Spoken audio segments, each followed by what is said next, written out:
Camp പിരിച്ചുവിട്ടിട്ടുണ്ട്. നേരത്തെ തന്നെ ഈ പോലീസിൻ്റെ നിർദ്ദേശമുണ്ടായിരുന്നു, ക്യാമ്പ് പിരിച്ചുവിടണമെന്ന നിർദ്ദേശമുണ്ടായിരുന്നു.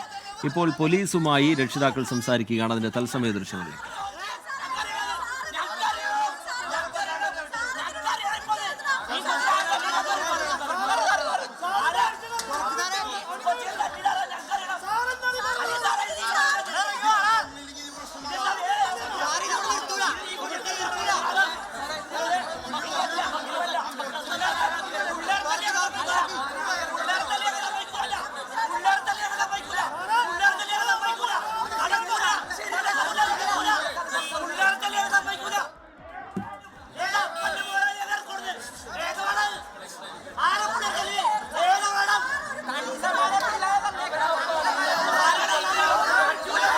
അമൽ സുരേന്ദ്രൻ ചേരുന്നുണ്ട് വിവരങ്ങളുമായി. അമൽ, ഇപ്പോഴീ ഇങ്ങനെ പോലീസുമായൊരു വലിയ വാക്കേറ്റത്തിലേക്ക് കാര്യങ്ങൾ നീങ്ങുന്നത് എന്തുകൊണ്ടാണ്? ഈ രക്ഷിതാക്കൾ പറയുന്നത് എന്താണ്?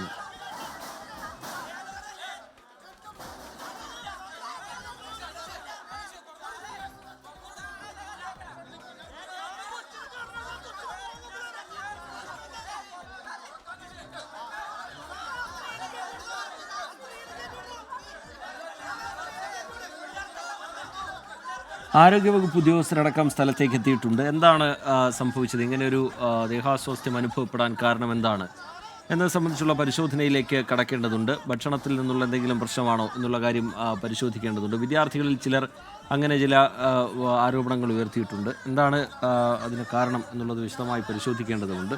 ഇപ്പോൾ ആരോഗ്യ വിഭാഗം ഉദ്യോഗസ്ഥരും അവിടേക്ക് എത്തിയിട്ടുണ്ട്. പോലീസും ഇപ്പോൾ അവിടേക്ക് എത്തിയിരിക്കുകയാണ്. പക്ഷേ പോലീസുമായി വലിയ വാക്കേറ്റം രക്ഷിതാക്കളുടെ ഭാഗത്തു നിന്ന് ഉണ്ടാവുന്നു. 70-ലധികം കുട്ടികൾക്ക് ആരോഗ്യ പ്രശ്നങ്ങൾ ഉണ്ടാവുക, തുടർന്ന് ആ വിദ്യാർത്ഥികളെ ആശുപത്രിയിലേക്ക് മാറ്റുക. ഈ വിവരമറിഞ്ഞതിന് ശേഷം ഈ രക്ഷിതാക്കൾ കോളേജിലേക്ക് എത്തുകയായിരുന്നു. ക്യാമ്പ് നടക്കുന്ന കോളേജിലേക്ക് എത്തുകയായിരുന്നു. ഏറെ നേരം അവർ ഗേറ്റിന് പുറത്ത് കാത്തുനിന്നു. പക്ഷേ യാതൊരു തരത്തിലുള്ള വിവരവും അധികൃതർ കൈമാറുന്നില്ല. ഇപ്പോഴാ ഗേറ്റിന് അപ്പുറത്തേക്ക് കടന്നിരിക്കുകയാണ് പ്രതിഷേധവുമായി എത്തിയ രക്ഷിതാക്കൾ. അമൽ സുരേന്ദ്രൻ വിവരങ്ങളുമായി ചേരുന്നുണ്ട്. അമൽ, പുതിയ വിവരങ്ങൾ എന്താണ്? അമൽ,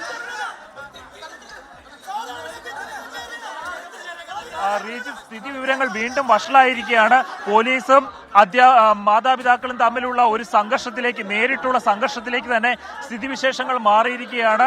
അധ്യാപകര് മാതാപിതാക്കളും പോലീസും തമ്മിൽ വാക്കേറ്റം ഉണ്ടാക്കുന്നു, അല്ലെങ്കിൽ കയ്യേറ്റം തന്നെയാണ് ഉണ്ടാകുന്നത്. ഇതേ തുടർന്ന് നാട്ടുകാരും ഇവിടെ ചേർന്നിട്ടുണ്ട്. നാട്ടുകാരും മാതാപിതാക്കളും ചേർന്നുകൊണ്ടാണ് ഇപ്പോൾ ഇവിടെ പ്രതിഷേധം നയിക്കുന്നത്. പോലീസ് പരമാവധി സാഹചര്യങ്ങളെ ശാന്തമാക്കാൻ ശ്രമിക്കുന്നുണ്ട്. പക്ഷേ സാഹചര്യങ്ങൾ കൈവിട്ടു പോകുന്ന സ്ഥിതിയാണ് ഉണ്ടാകുന്നത്.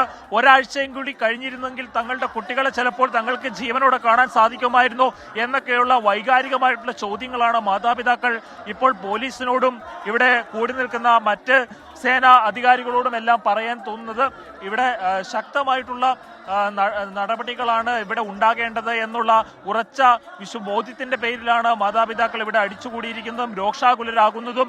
ഇവർക്കോടൊപ്പം തന്നെ തങ്ങളുടെ കുട്ടികളുമുണ്ട് എന്നുള്ളതാണ് മറ്റൊരു പ്രധാനപ്പെട്ട കാര്യം. നമുക്ക് കാണാൻ സാധിക്കുന്നതാണ്, ഇവിടെ കണ്ണീരോട് നിൽക്കുന്ന കുട്ടികളെ നമുക്ക് കാണാൻ സാധിക്കുന്നതാണ്. കുട്ടികളും സ്ത്രീകളും എല്ലാം ഇവിടെ പ്രതിഷേധത്തിനെത്തിയിട്ടുണ്ട്. ഈ പ്രതിഷേധത്തിന് ശേഷം ഗേറ്റ് തള്ളി തുറക്കാനുള്ള ശ്രമമാണ് നടക്കുന്നത്. ഗേറ്റ് തള്ളി തുറന്ന് അകത്തേക്ക് പോകാനാണ് ഇവർ ശ്രമിക്കുന്നത്. ഒരിക്കലും ഇവർ പോലീസിന് സ്ഥിതിവിവരങ്ങളെ കുറെ കൂടി ശാന്തമായി കൊണ്ടുപോകാൻ സാധിക്കുന്നില്ല. പോലീസിന്റെ അംഗബലം തന്നെ കുറവാണ്.